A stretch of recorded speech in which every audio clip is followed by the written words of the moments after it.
Hello and welcome to friends, I am Tanish Sharma and आपका स्वागत है इस लेक्चर में जिसके अंदर हम न्यूमेरिकल्स और एप्लीकेशन ऑफ गॉसेस लॉ करेंगे। तो हमने लास्ट क्लास में गॉसेस लॉ और उसकी एप्लीकेशन से रिलेटेड सारी इंफॉर्मेशन अच्छे से ले ली थी एंड इस क्लास में हम उस इंफॉर्मेशन के बेसिस पर न्यूमेरिकल सॉल्व करेंगे। ठीक है, तो अगर आपने वो लास्ट लेक्चर्स नहीं दे रखे तो जाइए उन्हें देखिए एंड फिर इस लेक्चर पे आइएगा।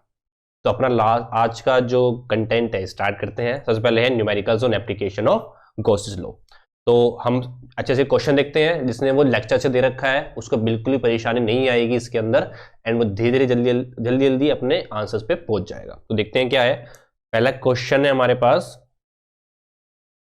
N electric dipole consist of charges this separated by distance this. ठीक है, तो इलेक्ट्रिक डायपोल दे रखा है जिसका चार्ज ये है और डिस्टेंस ये है। फिगर आपको दे रखी है, डायपोल ये रहा जिसका नेगेटिव चार्ज यहाँ पे, पॉजिटिव चार्ज यहाँ पर है। ठीक है, और it is placed near a long line charge of linear charge density this. ठीक है, तो एक लॉन्ग लाइन चार्ज है जिसकी लीनियर चार्ज डेंसिटी लैम्डा आपको दे रखा है। ठीक है, तो लैम्डा आपको दे रखा है 4 × 10⁻⁻⁴ कूलम पर मीटर। ये आपको लैम्डा दे रखा है। सबसे ज्यादा नेगेटिव चार्ज दे दी जिससे कि नेगेटिव चार्ज का जो डिस्टेंस है लाइन चार्ज से वो क्या है 2 सेंटीमीटर है। ठीक है, the force acting on the dipole will be, ये डायपोल के ऊपर कितना फोर्स लग रहा है हमें वो बताना है। ठीक है, तो हमारा मैंने आंसर पहले से यहाँ पे लिख रखा है। ठीक है, मैग्नीट्यूड बताना है उस फोर्स का, मैंने आंसर पहले से यहाँ पे लिख रखा है। ट्राई करिए, देखिए आता ही नहीं आता, बाकी मैं आपको बताता हूँ इस क्वेश्चन को करना कैसे है। तो देखिए, मुझे ये डायपोल के ऊपर फोर्स लगाना है, फोर्स पता लगाना है। तो डायपोल के ऊपर तो दो ही चार्ज है, एक पॉजिटिव चार्ज एक नेगेटिव चार्ज।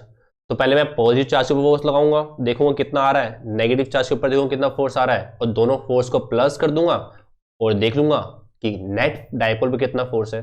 तो डायपोल पे एक नेगेटिव चार्ज है, पॉजिटिव चार्ज है। तो नेगेटिव चार्ज यहां पे रखा है ना, तो इस पॉइंट पे इलेक्ट्रिक फील्ड पता लगाओ और नेगेटिव जो उस पॉइंट पर चार्ज रखा हुआ है नेगेटिव, उससे मल्टीप्लाई कर दो। फोर्स का फॉर्मूला क्या होता है? फोर्स का फॉर्मूला होता है Q × E। तो इस पॉइंट पे इलेक्ट्रिक फील्ड पता लगाओ और इस पॉइंट पे जितना चार्ज रखा है उसको मल्टीप्लाई कर दो इलेक्ट्रिक फील्ड से, इधर फोर्स आ जाएगी। वैसे इस पे फोर्स, इधर इलेक्ट्रिक फील्ड पता लगाओ, उसको चार्ज से मल्टीप्लाई कर दो तो इधर आ जाएगी। तो देखिए यहाँ पे जो फोर्स होगा, ठीक है, एफ नेट, वो क्या होगा? वो Q E1 - Q E2 होगा। देखो E1 E2 मतलब क्या है? E1 यहां पे इलेक्ट्रिक फील्ड मान ली, E2 यहां पे इलेक्ट्रिक फील्ड मान ली और दोनों पे चार्ज Q है ही। नेगेटिव क्यों लिखा? क्योंकि दोनों पे चार्ज जो फोर्स हो गया अपोजिट लगेगी ना, एक डायरेक्शन में नहीं लगेगी। पॉजिटिव चार्ज पे जो डायरेक्शन लगेगी वो इस साइड लगेगी और नेगेटिव चार्ज जो डायरेक्शन लगेगी वो इस साइड लगेगी, फोर्स की डायरेक्शन। तो दोनों क्या होंगे? अपोजिट डायरेक्शन में होंगे। तो मैं पहले से नेगेटिव ले लिया, तो यहाँ पे जाएगा Q बाहर आ जाएगा और अंदर क्या आ जाएगा? E1 माइनस में E2। अब एक लाइन चार्ज की वजह से इस पॉइंट पे इलेक्ट्रिक फील्ड निकालने का फॉर्मूला तो पता ही है आपको।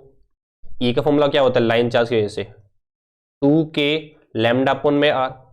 ठीक है, तो यहां से अगर आप ध्यान से देखोगे तो Q तो पहले से है ही बाहर, अगर इन दोनों में लिखोगे तो यहाँ पे क्या आएगा? 2K λ दोनों में से कॉमन आ जाएगा और अंदर क्या बचेगा?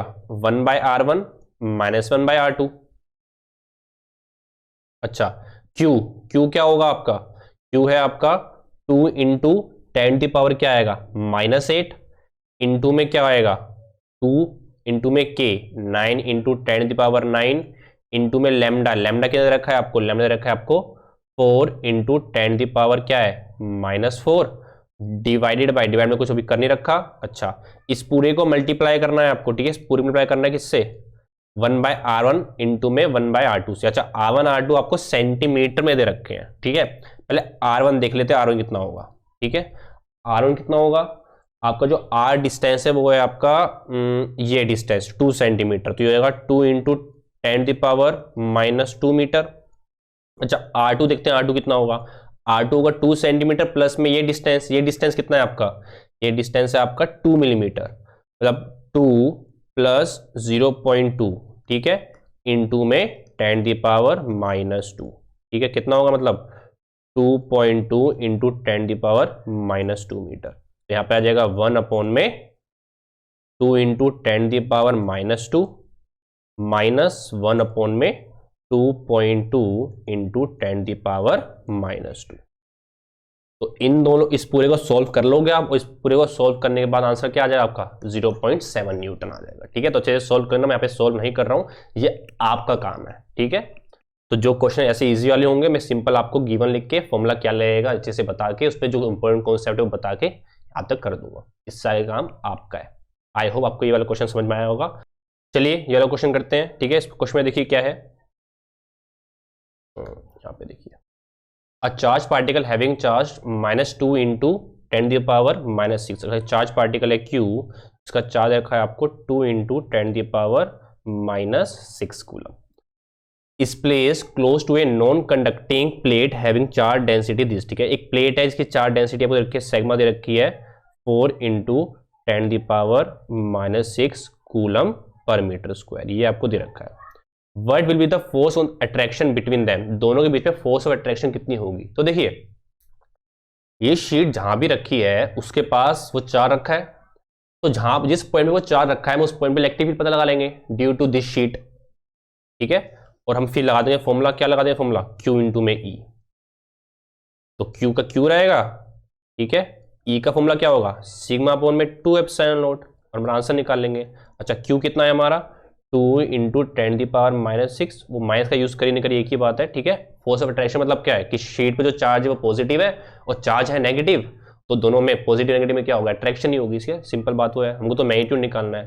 तो 2 इंटू 10⁻⁻6 तो Q हो गया, सिग्मा कितना हो गया 4 इंटू 10⁻⁻6, और इसको हमने किससे डिवाइड कर दिया 2 इंटू 8.8 इंटू 10⁻⁻12। ठीक है, सिंपलिसिटी के लिए 8.8 ही ले लिया मैंने। ठीक है, तो 10⁻12 यहाँ से तो ये चला जाएगा, 2 से 2 चला जाएगा, तो क्या बचा 4 अपॉन में 8.8 मतलब 1 अपॉन में 2.2। इसको देख लेते हैं कितना होगा, 1 डिवाइड में 2.2। ठीक है, 1 डिवाइड में 2.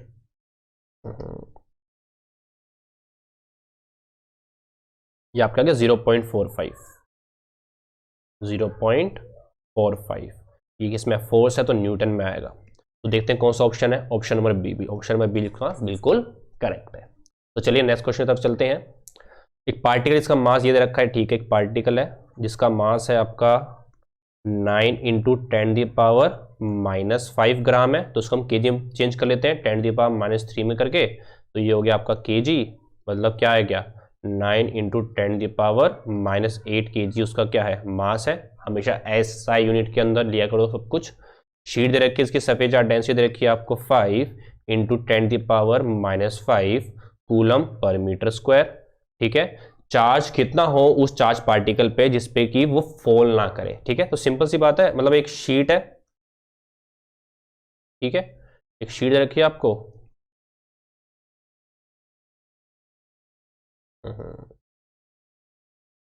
ये ऐसे, ये ऐसे, ठीक है, हमने इसके ऊपर एक चार्ज पार्टिकल रख दिया। ठीक है, अच्छा अब एक चार्ज पार्टिकल कुछ मास है तो mg नीचे लगेगा, और यही पॉजिटिव चार्ज है, ये पॉजिटिव चार्ज है तो इस पर फोर्स लगेगी ऊपर जिस पे जो QE होगी। अब अगर इसको फॉल नहीं करने देना है तो QE किसके इक्वल होगा, mg के इक्वल होगा। ये हमने पहले भी क्वेश्चन कर रखा है ऐसा। हमें क्या पता लगाना है, उसका मास क्या पता लगाना है, चार्ज पता लगाना है, Q पता लगाना है। तो Q क्या होगा, Q होगा mg बाई E, और E क्या होता है, E होगा शीट है नहीं, तो E कितना होगा सिग्मा अपॉन में 2 एप्सिलॉन नॉट। तो m की वैल्यू पता है आपको, g की वैल्यू 9.8 है, सिग्मा की वैल्यू पता है और एप्सिलॉन की वैल्यू पता है, तो इस सबको डाल के अपना आंसर निकाल लोगे। कितना आंसर आएगा 3.12 इंटू 10⁻⁻13 कूलम। ठीक है, तो इस तरीके से इस क्वेश्चन को अच्छे से सोचना है आपको। चलिए नेक्स्ट क्वेश्चन की तरफ चलते हैं। एक लार्ज प्लेन शीट दे रखी है आपको, इस सर्वे चार्ज डेंसिटी कितनी है, सिग्मा कितना दे रखा है आपको 5 into 10⁻⁻6 coulomb per metre square, ये सिग्मा आपको दे रखा है, एक्स वाई प्लेन पे रखा हुआ है। आपको इलेक्ट्रिक फ्लक्स निकालना है एक सर्कुलर एरिया से, इसका रेडियस कितना है 0.1 मीटर रेडियस है, तो आप एरिया निकालोगे पाई आर स्क्वायर, एरिया कितना आएगा आपका पाई आर स्क्वायर आ जाएगा। ठीक है, जिसका नॉर्मल जो है वो 60 डिग्री एंगल बना रहा है जेड एक्सिस से। तो देखिए एक्स वाई प्लेन, मान लीजिए एक्स वाई प्लेन ये है, यहाँ पे शीट रखी हुई है जिस प्लेन पे, ठीक है,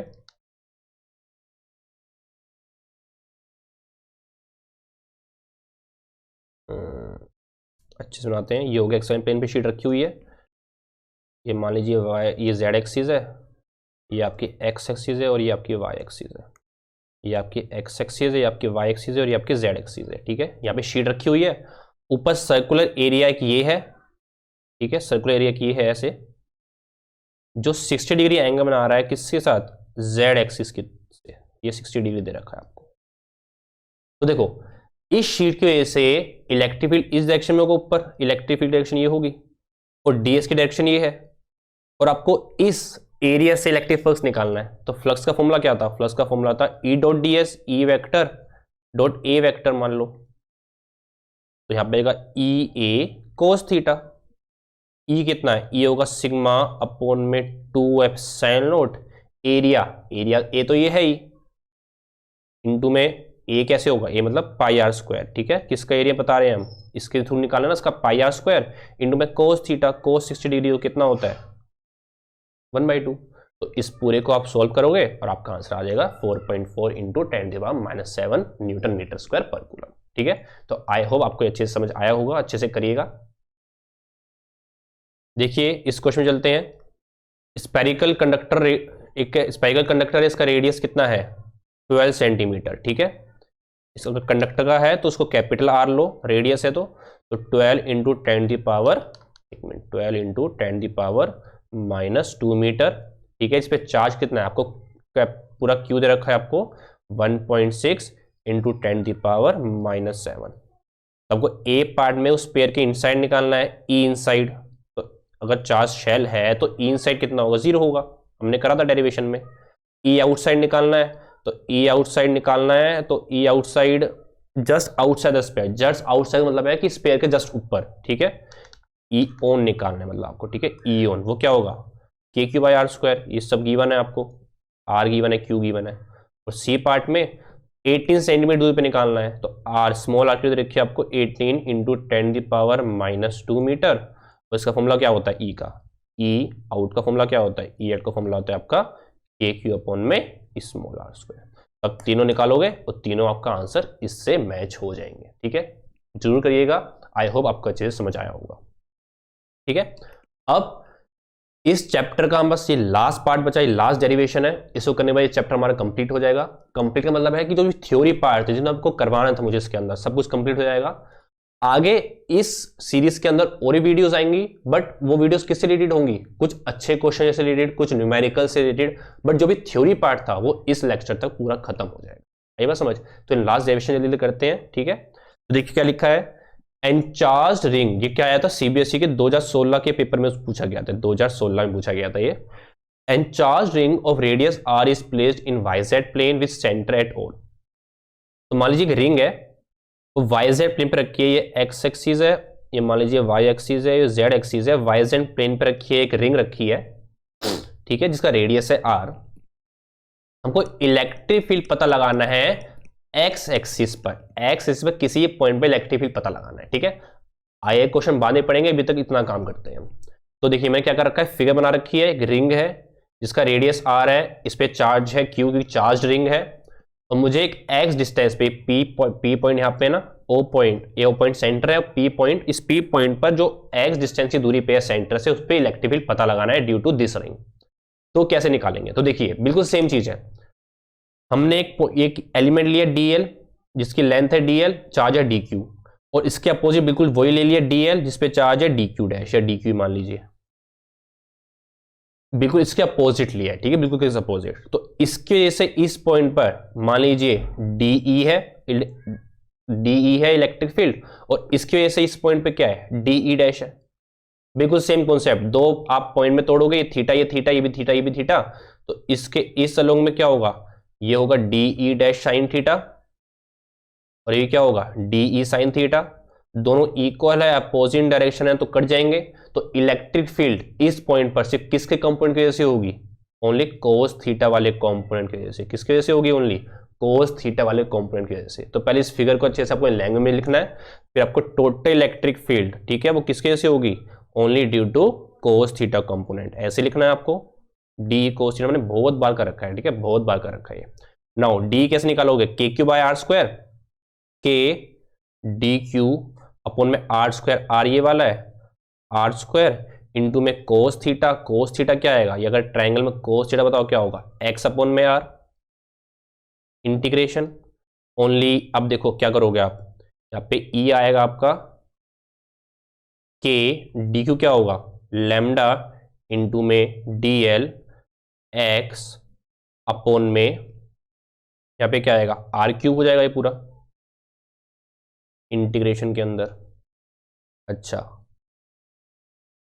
के चेंज होगा नहीं, कांस्टेंट है, लैम्डा भी कांस्टेंट है, एक्स एक्स भी सेम रहेगा। अगर मैंने ये पॉइंट फिक्स कर रखा है, इस पॉइंट में इलेक्ट्रिक फील्ड पता लगाना है, तो मैं कोई भी एलिमेंट ले लूं, ठीक है, उसके लिए एक्स तो सेम ही रहेगा, तो एक्स का एक्स आएगा अपॉन में r cube change, r change होगा नहीं होगा ये देखिए, तो देखिए आर ये पॉइंट है ना, इस पॉइंट से इस पॉइंट की दूरी, तो रिंग जो है उस रिंग के ऊपर कोई भी पॉइंट ले लीजिए, उस पॉइंट का डिस्टेंस इस पॉइंट से क्या रहेगा, आर ही रहेगा। इसका मतलब है आर भी चेंज नहीं होने वाला, आर क्यूब, ठीक है।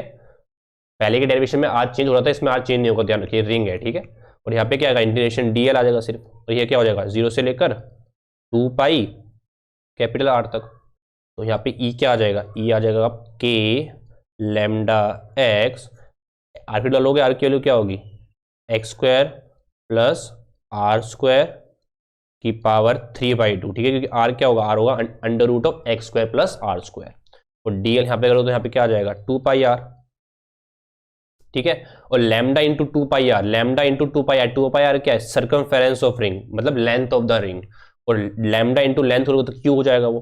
तो आपका जो ई का फॉर्मूला आ जाएगा वो क्या आ जाएगा, वो आ जाएगा आपका के क्यू एक्स अपॉन में x square plus r square की पावर क्या आ जाएगा, 3/2, ठीक है।